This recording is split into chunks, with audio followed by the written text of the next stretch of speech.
Et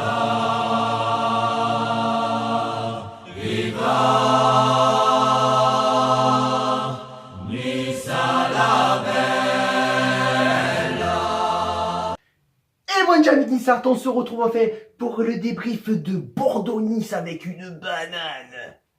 Jusque là, bon, on a un peu souffert, hein, je te le cache pas, mais bon, quand même, ça nous fait une victoire avec surtout au niveau comptabilité, on remonte bien au classement et on est 10e juste derrière Bordeaux et juste derrière Reims qui a gagné contre Rennes juste avant nous. Donc bon, on aurait aimé que les Rennais, ils les battent, mais bon.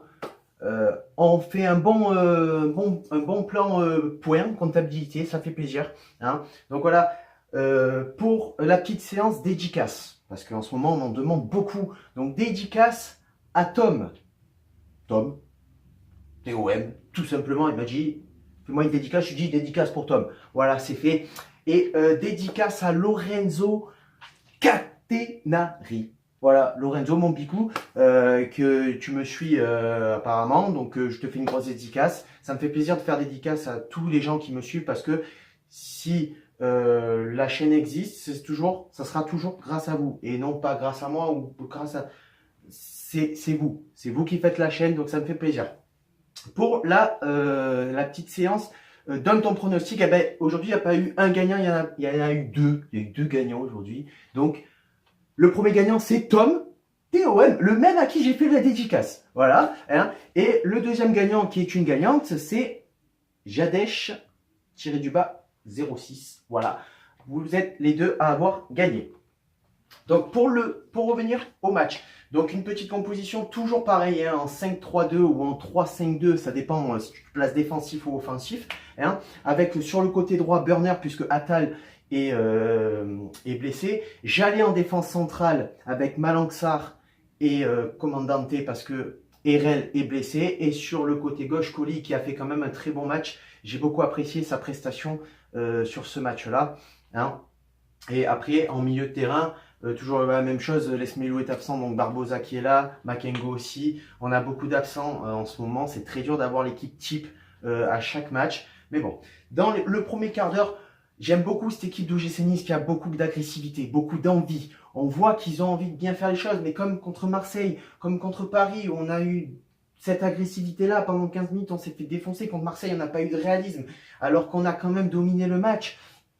Si tu prends au niveau statistique, après, voilà, donc là, pareil, toujours une bonne envie, mais attention, les Bordelais qui, derrière, jouent en contre et essayent de nous prendre de vitesse, essayent d'aller beaucoup plus vite que nous.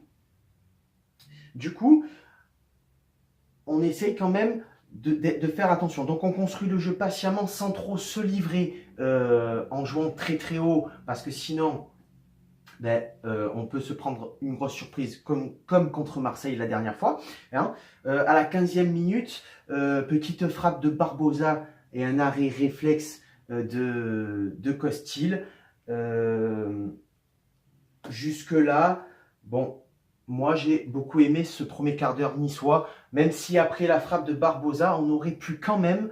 il y a un gros manque de spontanéité dans la retombée du ballon, c'est-à-dire que on est là, hey, j'ai le ballon, je la passe à qui? Non, essaye de tenter des frappes un peu lointaines à l'entrée de la surface de réparation, essaye de débloquer le jeu, autre que par te rapprocher le maximum du plus près du point de pénalty. À un moment donné, on ne marque pas que au point de pénalty, tu vois ce que je veux dire, hein? Avec Mario Balotelli aussi, qui est à la 17e frappe, et ça passe juste à côté.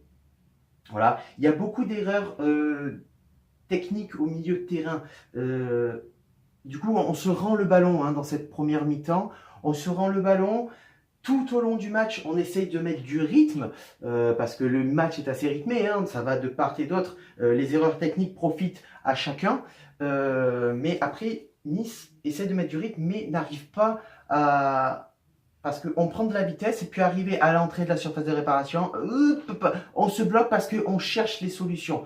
On n'arrive pas à créer cette spontanéité qui permettrait de percuter rapidement sur les ailiers pour faire revenir le ballon à l'entrée de la surface de réparation, au point de pénalty par des centres en retrait. Non, on est là, on arrive et Qui c'est qui... Oui, qui est quoi?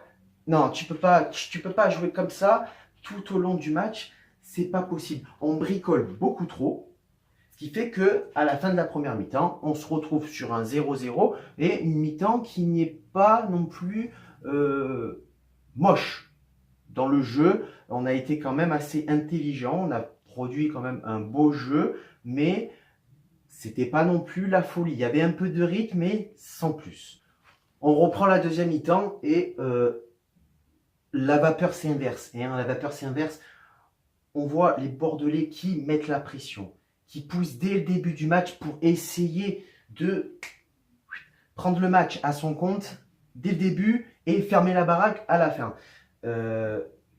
Nous, on subit beaucoup, on joue en contre et le milieu n'est pas en place. Et là, on voit peut-être le manque de Pierre Lesmelou, qui pour moi, quand même, est un bon garçon. Quand même. Il fait beaucoup d'erreurs, mais moi, je l'aime bien, ce garçon. Je trouve que c'est un peu le patron du milieu de terrain. Et c'est vrai que depuis ces quelques matchs, il nous manque un peu. Et j'espère qu'il va revenir en forme dès le retour de blessure. Voilà, donc on subit Balotelli qui tente beaucoup de choses, vraiment. Hein. J'ai bien aimé Balotelli dans ce match. J'ai trouvé qu'il retrouve un petit peu qui retrouve un petit peu son talent avec des frappes de loin, un peu enroulées, qui tente des choses, qui avait envie surtout. Tu vois, dans ce match-là, tu t'es pas dit, putain, Balotelli, il a encore choisi son match, fait caguer ce mec, j'en peux plus, tu vois. Non, là, il n'a pas choisi son match, il a choisi de bien jouer et de mettre à profit son talent pour aider l'équipe au maximum à prendre les 3 points dans ce match. Donc, du coup, on est là, le match, au niveau intensité, il est très très bas. C'est pas le début de première mi-temps. En fait, chacun se jauge. On fait les erreurs encore techniques au milieu de terrain. On voit qu'on n'est pas en place. Et c'est le premier qui fera le faux pas. Et l'autre équipe va profiter pour pouvoir partir en contre et essayer de mettre de la vitesse pour marquer ce but. Et c'est à ce moment-là, à la 53e minute, où Tamézé trouve Saint-Maximin qui décale dans l'espace Cyprien, qui a juste à ajuster Costil et la mettre au fond tranquillement. Et ça fait 1-0 pour l'OGC Nice. Cyprien vient de libérer l'OGC Nice à la 53e minute. Et là où tu vois le problème qu'on a eu en première mi-temps, c'est qu'en deuxième mi-temps, cette action-là a été spontanée. En une touche de balle, je veux dire, de Tamézé à Saint-Maximin jusqu'à Cyprien, ça a été rapide, on a pris les Bordelais de vitesse, on n'a pas manqué de spontanéité et ça a fait but. Pourquoi en première mi-temps tu ne m'as pas fait ça et pourquoi tu n'as pas continué à jouer de cette façon-là en deuxième mi-temps? Parce qu'après le but, clairement, on reprend le dessus. On est vraiment là, on joue un petit peu plus haut, on presse le porteur de ballon pour récupérer. On est là. Mais après, derrière, il faut avoir une défense bien compacte pour éviter de se prendre un contre bordelais et de se faire égaliser, tout simplement. Donc, il faut appuyer la victoire en jouant haut, mais compact en défense. Parce que les Bordelais, jusqu'à la 65e minute, ils n'ont pas été là. Hein. Par contre, après, ils se sont réveillés. Ils ont vu que les Niçois faisaient beaucoup d'erreurs. Beaucoup d'erreurs. Il y a quand même à la 65e minute 16 tirs de part et d'autre, des deux équipes. Donc, quand même un rythme soutenu au niveau des offensives, que ce soit du côté niçois ou du côté bordelais. Et au bout d'un moment, on perd le contrôle du ballon. Les Bordelais, ils poussent. Et nous, on n'arrive plus. On n'y arrive plus, si ce n'est que cette défense qui n'arrive pas à être étiré par les offensives bordelaises et qui fait qu'il reste assez compact au niveau de la surface de réparation. Du coup, Pat Vieira, il organise ses petits changements. 80e minute, il fait rentrer Walter pour Danilo Barbosa. 81e minute, Ignatius Ganago qui rentre à la place de Saint-Maximin. Et à la 89e minute, Mario Balotelli qui cède sa place à Boscali pour essayer de tenir jusqu'au bout parce qu'à la fin de match, on a du mal à jouer. Et la parade décisive qui sauve le match, celle de Benitez en fin de deuxième mi-temps, sur une tête rageuse d'un corner bordelais. Il va la chercher, je sais pas comment il fait. Je sais pas, il a vu Venom, c'est pas possible, il a vu Venom avant de faire le match. Tu sais qu'il détend son bras comme ça, il s'est pris pour un Marvel, le mec. Non mais magnifique cet arrêt, magnifique. Magnifique arrêt de Benitez qui nous sauve le match. Du coup, on enchaîne ça sur le top 3 de ce match. Alors, le top 3 de ce match, très compliqué quand même. Très très compliqué de le donner. Mais je mettrai troisième position.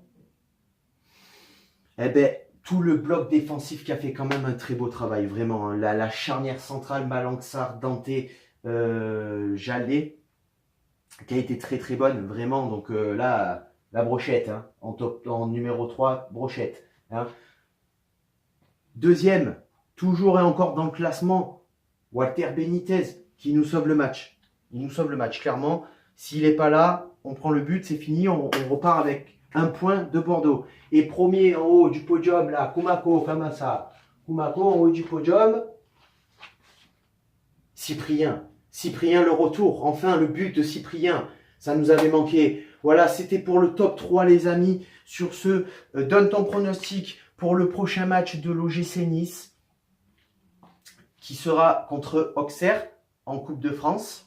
Donc mercredi, là, qui arrive. Tu peux donner déjà ton pronostic.